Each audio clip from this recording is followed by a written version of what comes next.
সবসময় আল্লাহরে বলবো, আল্লাহ তোমার দয়ায় তুমি আমাদেরকে জান্নাত দিয়ে দিও, তুমি দয়া করে মায়া করে জান্নাতের কিনারা একটু জায়গা করে দিও, ঠিক কিনা? এজন্য খবরদার, আমলের বড়াই করা যাবে না।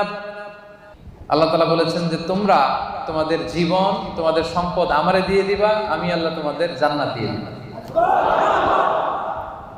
আল্লাহ তাআলা আমাদের কাছ থেকে আমাদের জীবন আমাদের সম্পদ কিনে নিয়েছেন, বিনিময়ে তিনি আমাদেরকে জান্নাত দিবেন। আল্লাহু আকবার। এখন যদি বুঝে থাকেন তাহলে উত্তর দেন। এই যে আল্লাহ আমাদের জীবন কিনতে চায়, আমাদের জীবনের মালিক কে? আল্লাহ যে আমাদের সম্পদ কিনতে চায়, আমাদের সম্পদের মালিক জীবনের মালিকও সম্পদের মালিকও আবার এই দুইটা কিনতে চায়ও। সুবহানাল্লাহ বলবেন না? দেখেন, উনার দেওয়া জিনিস উনি কিনে নিয়ে আমাদেরকে পুরস্কার দিতে চায়। সুবহানাল্লাহ।